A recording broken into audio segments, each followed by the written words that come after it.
আজকে আপনাদের সাথে যে বইটি নিয়ে আলোচনা করব সেটি ইন্দ্রনীল সান্যালের লেখা গর্ভগৃহ। গর্ভগৃহ অর্থাৎ মাতৃত্ব জঠর, যেখান থেকে একটি নতুন প্রাণের সৃষ্টি হয়, একটি নতুন প্রাণের যাত্রা আরম্ভ হয়। এবং কখনো কখনো দেখা যায় যে সেই যাত্রা মাতৃত্ব জঠর থেকে শুরু হয়ে পৃথিবীর আলো দেখে, কখনো আবার সেই যাত্রা মাতৃত্ব জঠরেই শেষ হয়ে যায় দুর্ভাগ্যজনকভাবে।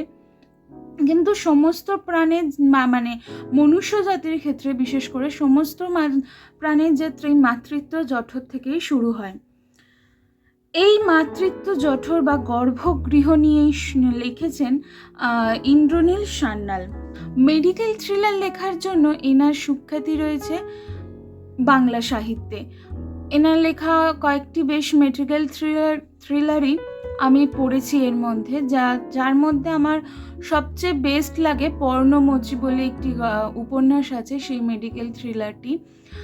এটা আমি পড়িনি, এটা আমি প্রধানত অডিও স্টোরি হিসেবে শুনেছি। অসম্ভব ভালো লাগে এই উপন্যাসটি। এই বইটি দেশ থেকে প্রকাশিত, দেশের বই অ্যাকচুয়ালি। এবং এই ইন্দ্রনীল মুদ্রিত মূল্য 299 টাকা অর্থাৎ 300 টাকা। এটি প্রথম প্রকাশিত হয়েছিল ডিসেম্বরে 2021 সালের ডিসেম্বর মাসে। এবার আসি প্রচ্ছদে। গর্ভগৃহ অর্থাৎ মাতৃত্ব জঠর, এখানে সেইটাই প্রচ্ছদ হিসাবে তুলে ধরা হয়েছে। বাচ্চাটি মাতৃত্ব জঠরের মধ্যে রয়েছে এবং যে কর্ডির সাথে বা নারী যেটা বলি আমরা, নারীর সাথে আর কি জুড়ে রয়েছে গৃহ। তার কাছে এখন মাতৃত্ব জঠরটাই গৃহ, তো নারীর সাথে জুড়ে রয়েছে। খুব সুন্দর একটি তাৎপর্যপূর্ণ প্রচ্ছদ বলতে পারি। এবং ওনার লেখা এই থ্রিলারটিও খুব সুন্দর, আমার তো ভীষণ ভালো লেগেছে। প্রথমে ভেবেছিলাম মেডিকেল থ্রিলার অর্থাৎ খুন খারাপি এই সমস্ত কিছু নিয়ে লেখা হবে উপন্যাসটি। মোট 200 পাতার এই উপন্যাস, কিন্তু না, পড়তে গিয়ে দেখি যে একদমই সেটা না। মূলত একটি মেয়ে যার নাম সোনালি, সেই সোনালির জীবন কাহিনী নিয়ে, বা জীবন বলা ভুল, সোনালি এখন আর কি ডাক্তারি পড়া শেষ করে সে এখন হাউস স্টাফ হিসাবে জয়েন করেছে। তো সেই হাউস স্টাফ হওয়ার একটি বছর, হাউস স্টাফ রূপে থাকা একটি বছর তার কেমন কাটলো সেইটা নিয়েই আর কি এই উপন্যাসটা। তার মধ্যে বিভিন্ন ওঠাপড়ার সম্মুখীন হবে সোনালি বলে মেয়েটি। তো সেই সমস্ত কিছু নিয়ে এই উপন্যাসটি লেখা। সোনালির বাবা অর্ধেন্দু, উনিও একজন স্ত্রীরোগ বিশেষজ্ঞ ডাক্তার, যাকে এক ডাকে সারা ভারতবর্ষের মানুষ চেনে, যার হাত ধরে প্রচুর মাতৃত্বের স্বাদ না পাওয়া বাবা মারা আর কি, মানে বাবা মারা, হ্যাঁ, মাতৃত্বের স্বাদ না পাওয়া অনেক মানুষ মাতৃত্বের স্বাদ পেয়েছেন। তারই মেয়ে হচ্ছে সোনালি। অদ্ভুতভাবে এই অর্ধেন্দু বাবুর আর কি, ডক্টর অর্ধেন্দুর যে স্ত্রী, তিনিও অ্যাকচুয়ালি কিন্তু ডাক্তার, কিন্তু দেখা যায় যে তার কিছু মেন্টাল কন্ডিশনের কারণে সে তার নিজের জগতে বিভোর হয়ে থাকতো। যখন ইচ্ছা হতো সে আর কি পরীক্ষা দিত না, তো সে কোনো দিনই প্র্যাকটিস করেনি। এই দুজনের মিলিত ফলস্বরূপ সোনালি আসে এই পৃথিবীতে, এবং তার একটি ছোট বোনও আছে, রূপালী। বলা ভালো সে আনওয়ান্টেড চাইল্ড ছিল অ্যাজ আ ফিমেল পার্সন। এবং এখানে যে ওই যে আমাদের এখনো আমাদের সমাজের মধ্যে আছে না, যে মেয়ে কেন ছেলে নয় কেন, কি মেয়ে সন্তান ছেলে সন্তান নয় কেন, সেই জিনিসটা আর কি তুলে ধরা হয়েছে খুব সুন্দরভাবে। যে শুধুমাত্র সেটা প্রত্যেক স্তরে রয়েছে, বেশিরভাগ মানুষের মধ্যে কিন্তু এখনো বিদ্যমান আর কি। তো এবার আসি সোনালির জীবন কাহিনীতে। হাউস স্টাফ যার আন্ডারে সে রয়েছে, যে মেডিকেল কলেজের আন্ডারে, সেও অ্যাকচুয়ালি গাইনো ডক্টর, সে যার আন্ডারে পড়েছে সেই শান্তা ম্যাডাম হচ্ছে আবার অদ্ভুতভাবে রিলেশন এদের। শান্তা ম্যাডাম হচ্ছে সেই মানুষ যা কলেজ লাইফে যার অর্ধাঙ্গিনীর প্রতি ভালোবাসা ছিল, কিন্তু সেটা আর কি সোনালির মায়ের ভালোবাসার কাছে হেরে যায়, যাকে বলা যায়। তার ভালোবাসাটা গুরুত্ব পায়নি, তো সেই একটা রাগ। তো এবং উনি এমনি নাকি নেচার ওয়াইজ যে ওরা ইউনিট 6 বলা হয় ওদেরকে, ওরা যে ইউনিটে পড়েছে শান্তা ম্যাডাম, ডক্টর শান্তার আন্ডারে, ইউনিট 6-এ ছেলেদের তবুও যাও বা কম বকাবকি করা হয়, মেয়েদের নাকি ভীষণ বকাবকি করেন ম্যাডাম, এবং উনি ভীষণ স্ট্রিক্ট ম্যাডাম। সেই রকম একজনের হাতে গিয়ে পড়ে যার অতীত সোনালির বাবার সাথে যুক্ত সোনালি। তাজ সেভাবে প্রতিনিয়ত আর কি সারভাইভ করে ওই একটি বছর, কারণ হাউস স্টাফের সার্টিফিকেট একজন ভালো ডক্টরের কাছে ইন ফিউচার ভালো কোনো হসপিটালে যোগদানের জন্য ভীষণ পরিমাণে দরকার। এটা একটা ট্রেনিং কোর্স যেটা করতে হয় ডাক্তার হওয়ার জন্য ডাক্তারি স্টুডেন্টদের। এই সোনালির জীবনে একটি ছেলেকে তার ভালো লাগে, সে তারই সিনিয়র, সেও গাইনো এবং সেও একই ইউনিটের, যে বর্তমানে পিএইচডি করছে আর কি,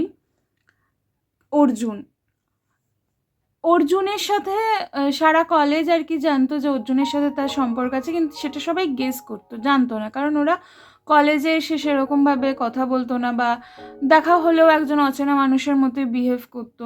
তো সবাই আর কি ধারণা করতো যে হয়তো সে প্রেম করছে তার সাথে, কিন্তু তারা মানে আর কি জিনিসটাকে প্রচার করেনি।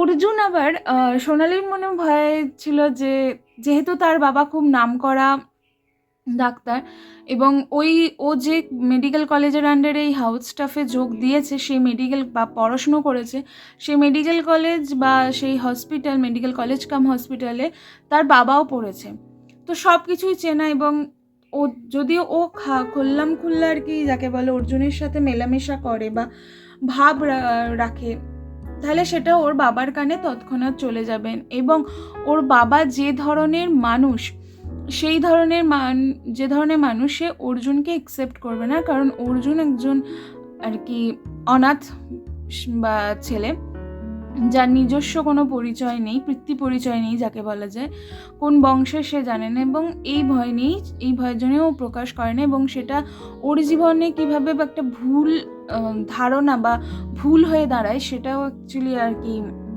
এই উপন্যাসটা পড়লে জানা যাবে। সোনালির দুঃখের কাহিনী বা দুঃখের ওপর জয়ের কাহিনী, তার ইমোশনের কাহিনী হচ্ছে এই গর্ভগৃহ।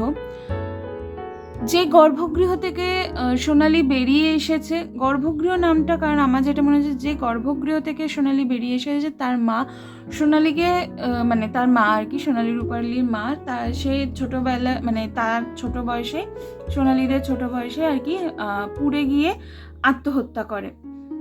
তো সেটা আত্মহত্যা না খুন সেটা জানে না, তো আত্মহত্যাই বলে পরিচয় পায়। এটা কোনো খুন খারাপি গল্প না, এটা এটা ইমোশনের আর কি ওঠা পড়ার গল্প। তো মেডিকেলের ছোঁয়া আছে ঠিকই, কিন্তু থ্রিলার বলা চলে না, বা সেই ডিটেকটিভ কাহিনী বলা চলে না, কিন্তু এটা ইমোশনের যে ওঠা পড়া, সেটাও একটা থ্রিলিং, কিন্তু সামাজিক থ্রিলার টাইপের একটি উপন্যাস। এবং সোনালি ওই একটি বছরে এত কিছু ফেস করে, তার পার্সোনাল লাইফ, তার প্রফেশনাল লাইফে, যেগুলো আমরা অনেক সময় সেই স্টেজগুলোর মধ্যে দিয়ে যাই, ব্যালেন্স করে যেতে হয়, সেই সমস্ত কিছু আমরা এই উপন্যাসটার মাধ্যমে জানতে পারবো।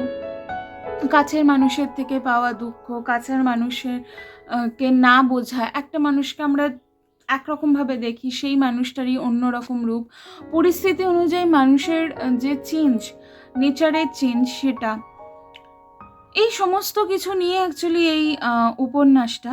এবার আসি গর্ভগৃহ কেন নাম। আমার যেটা মনে হয়েছে যে সোনালির কাজকর্মই কিন্তু এই গর্ভগৃহ নিয়েই, একজন সন্তান মানে একজন মায়ের গর্ভে সন্তান আসা থেকে সেই সন্তানকে পৃথিবীর আলো দেখানো, ডাক্তারের যেটা বা গাইনোকোলজিস্টদের যেটা আর কি মেন কাজটাই গর্ভগৃহ নিয়ে।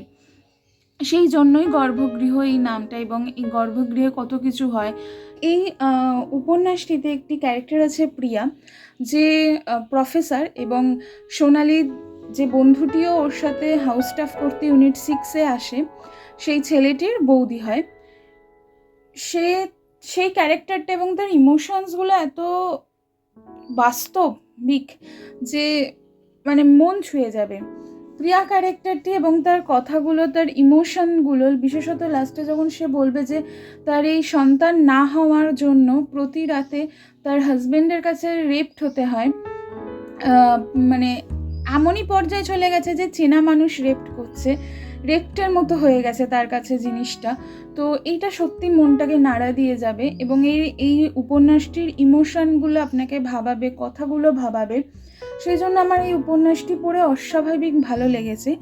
ইন্দ্রনীল সান্যালের লেখা পড়েছি এবং শুনেছি, তাই আমি জানতাম যে ভালো কিছুই অপেক্ষা করছে আমার জন্য দুই মলাটের মধ্যে, কিন্তু এইটা পড়ে আমি এতটাই স্টান্ট হয়ে যাব বুঝতে পারিনি। খুব ভালো লেগেছে। আমি তো আপনাদের হাইলি রেকমেন্ড করবো একবার হলেও এই উপন্যাসটি পড়ে দেখুন, খুব ভালো লাগবে আপনাদের। আর আপনারা এটা পড়েছেন কিনা বা আমার মতামতের সাথে আপনাদের মতামত কতটা মিলল সেটা অবশ্যই আমাকে জানাবেন।